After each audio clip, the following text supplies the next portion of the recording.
Hey everyone, and welcome back to Hayes Kitchen. Now I'm super excited to show you this recipe today.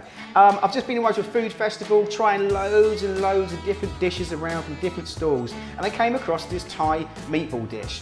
And I thought I'm going to recreate this, but obviously put my own stamp on it. I'm going to do some spicy Thai meatballs, done in a beautiful curry sauce, finished off with an Asian slaw and some burnt shallots. So first up for this, there's a few ingredients going on.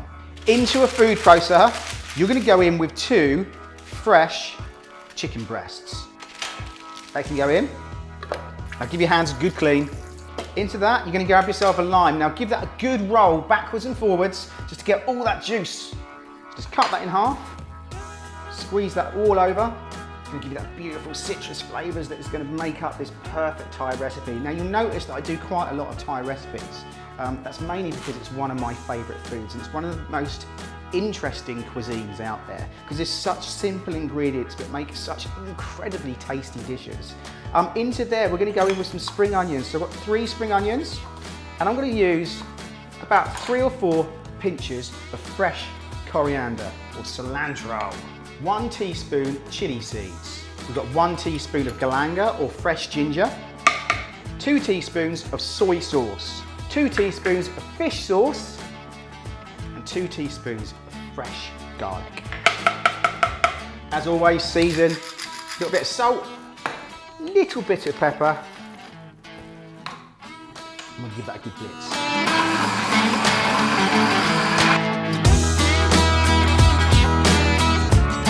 So we end up with a mixture like that. Transfer that into a bowl. You know, everyone always thinks about meatballs as being pork or beef, or there's chicken ones just offer such a different texture and obviously low in fat as well. So you can see it's a bit wet.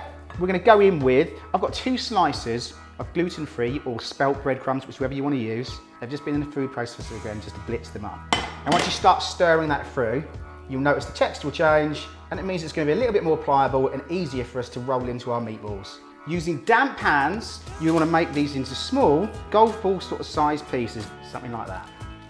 So I've just come back from Jamie Oliver's and Alex James's Big Feastival. I don't know if you've heard of it before, but I would definitely recommend you checking it out. It's basically a field festival with loads of good music and some of the most amazing food stands I've ever witnessed. Now they can go back into the fridge to firm up. So they've been in the fridge for about 15 to 20 minutes. They're going to cool off so they get slightly more harder.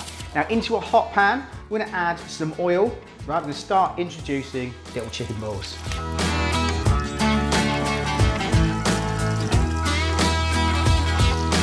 So you're going to cook them lightly on all sides.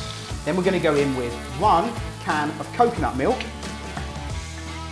and then 1 large tablespoon of red Thai curry paste. Now if you want to know how to make my red Thai curry paste, click here. We've also got 1 piece of lemongrass, that can go in. We've got 3 kaffir leaves, 1, 2, 3. And then we've got a small chilli, and that can go in there as well. So while that's bubbling away, we're going to cook that for about 15 to 20 minutes while we get on with our coleslaw.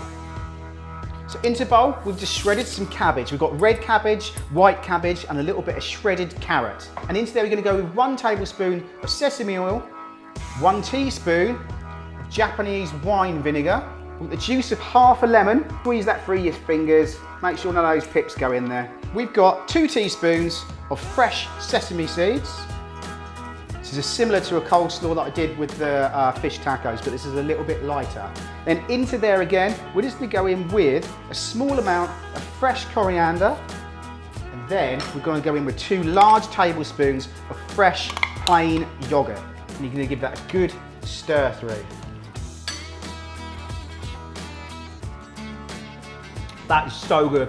So you've got that nuttiness of the sesame oil in, you've got the bitterness there of the lemon. That really, really works so well. Right, slaw, done. Just to give that another quick mix through, and then to steam them through, we're going to drop on the lid.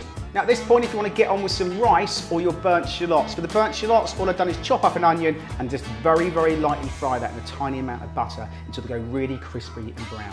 So you can leave that lid on, and you can leave that to bubble away again for about another 15 to 20 minutes. And then we're going to grab ourselves another dish.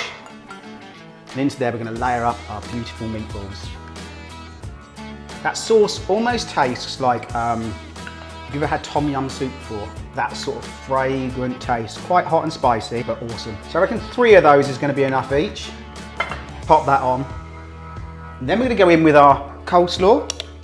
Just a little dash on the side. Now that's going to be the most refreshing thing because that curry itself is quite hot. So I'm going to dash just a little bit of that down the side.